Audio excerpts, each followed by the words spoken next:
Hello crypto family and welcome to today's video.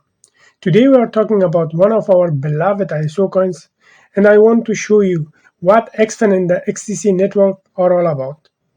A truly sleeping giant with incredible potential, massive use cases and most importantly backing from JP Morgin. I will give you a concise breakdown of everything, covering all the key points so you will understand by the end of this video what makes XDC so special. I hope you are excited. Let's get started.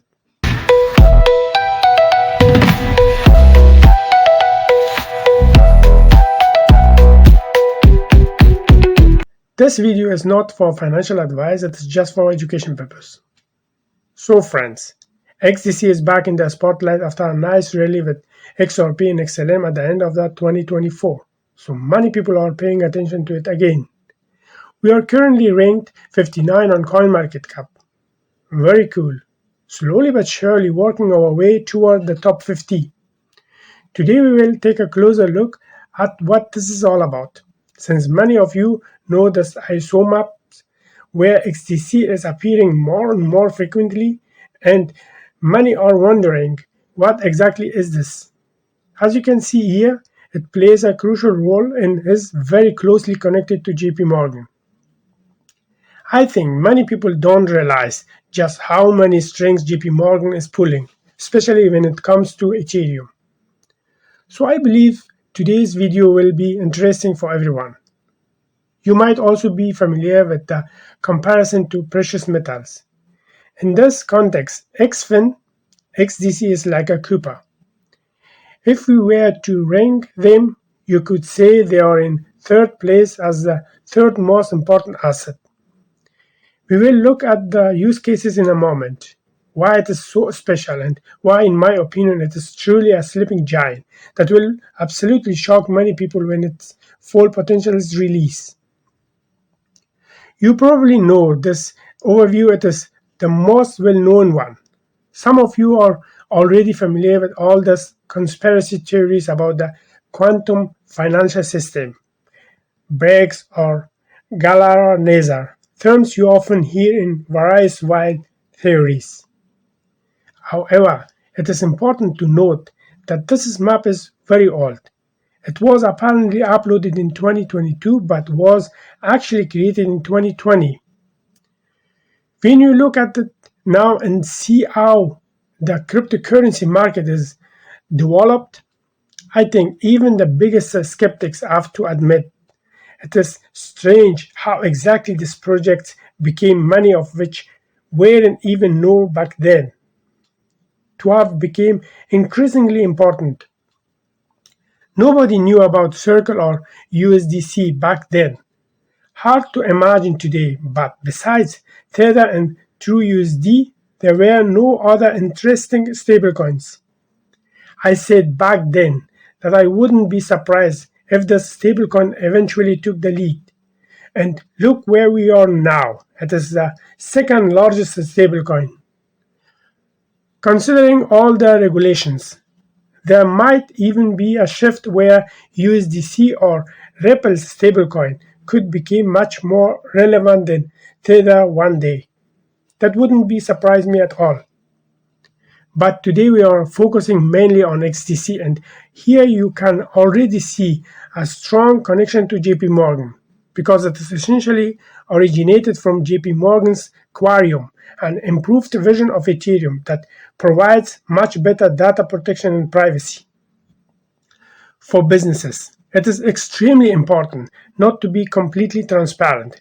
The need to keep certain trade secrets, inventory, data, patents, or other companies' specifics confidentially and only visible to authorized people.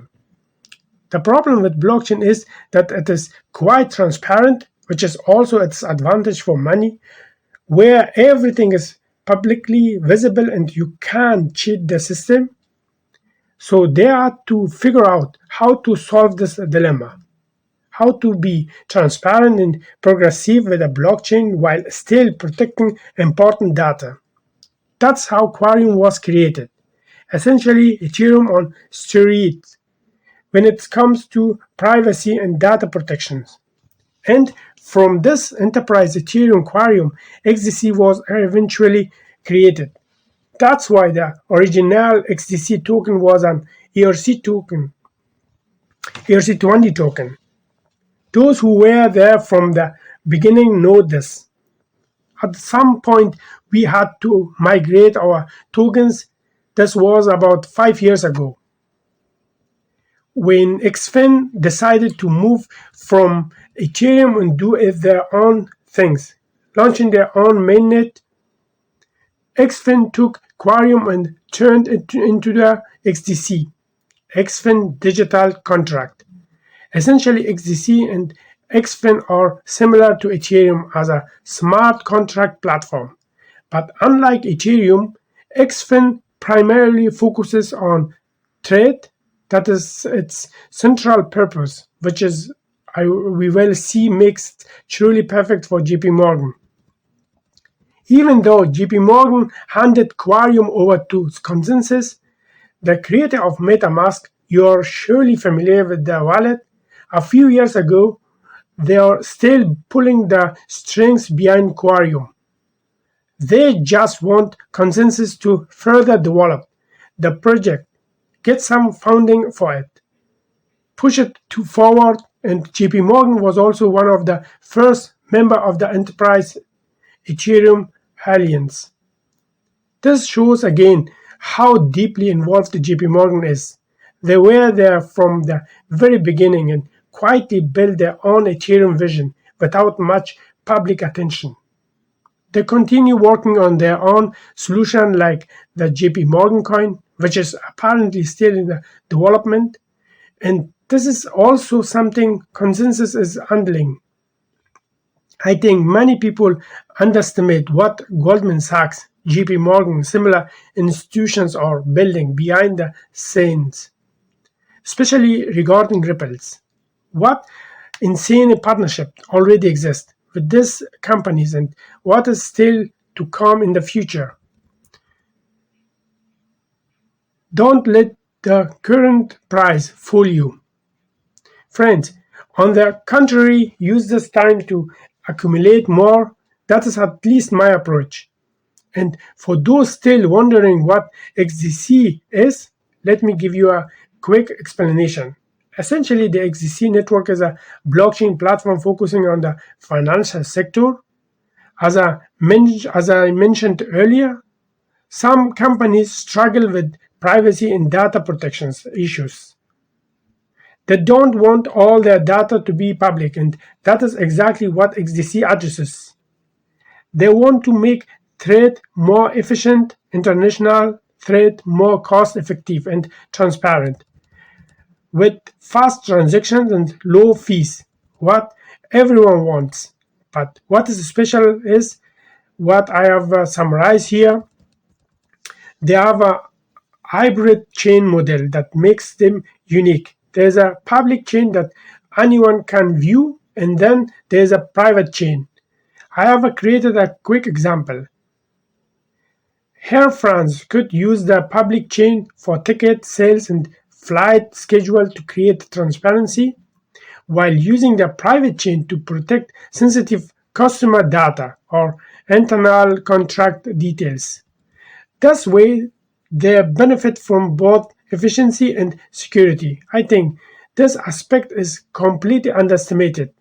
So privacy, especially when not if there's eventually a major attack where incredible amount of data gets stolen. Privacy on the internet is one of the most important things that many people aren't really aware of it. Cybersecurity, privacy, anonymity, security will become much more important. I believe this hybrid model like XinFin's is very well thought about for the future. Because companies will want to use blockchain but want everyone to be able to see all their cards. Therefore, it can only work with hybrid model. By the way, Ripple does the same things. They also have a kind of hybrid model with their on-demand liquidity, where there is a private pool that all kinds of partner can use, but we have no visibility into. That's how it's work in the P2P sector. Now let's look at the technician futures. This is what really makes the difference in my opinion.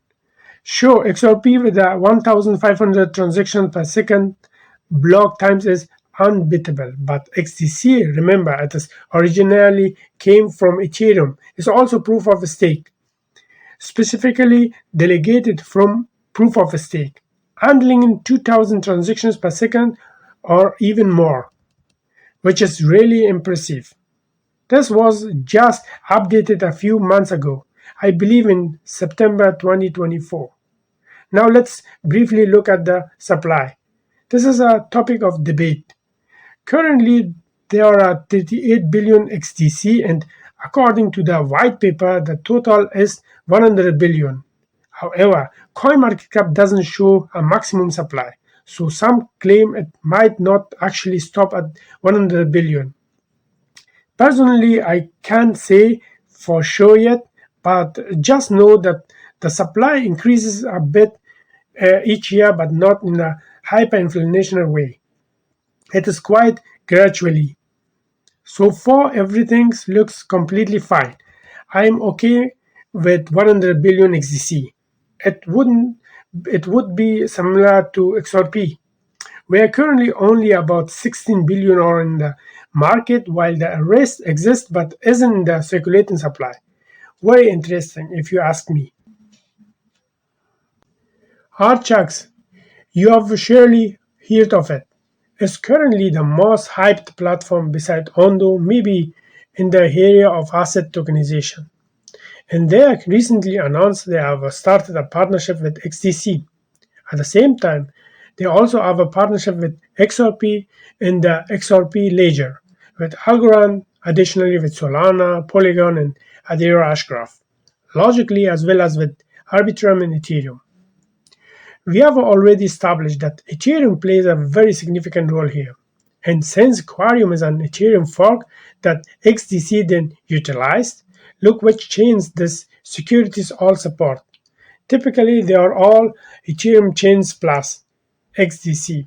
All the others, and when I skim through them, are more or less related to Ethereum and thus are completely independent alternatives. This is, in my opinion, as really significant, especially when you compare the recognition Solana, Polygon, Ethereum. Those are all super well-known projects.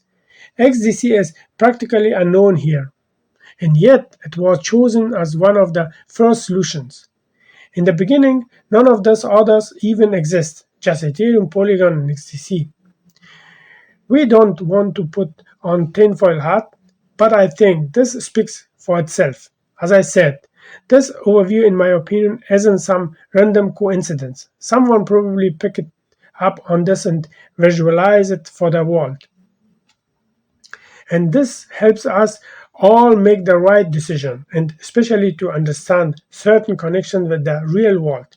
For example, you can also see Consensus listed here, the company that now manages JP Morgan's platform.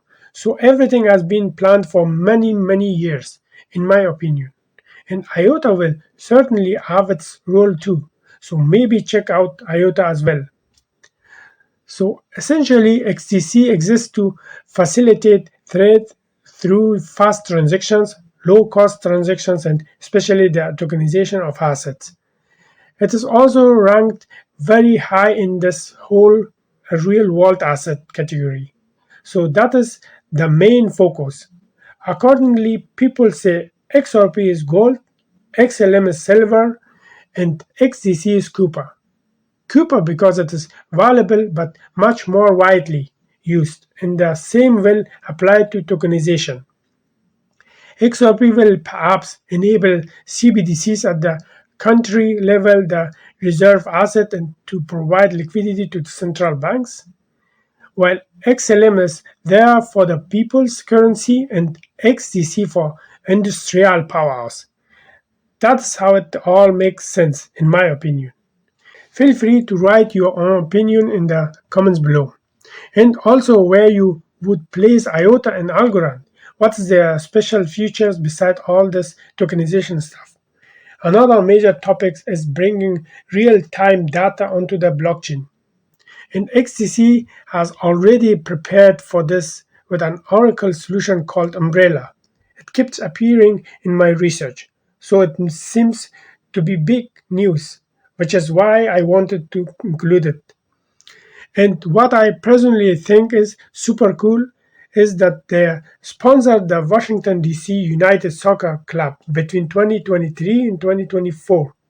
They were the main sponsor of DC United, very fitting with DC and XDC on their jersey in the American First League. Pretty cool.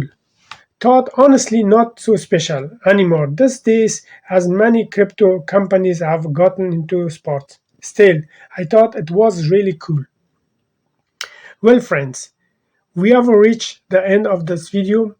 What can I say? Essentially, we have here a very fast, transparent, awesome solution for businesses, especially in the financial sector and trade.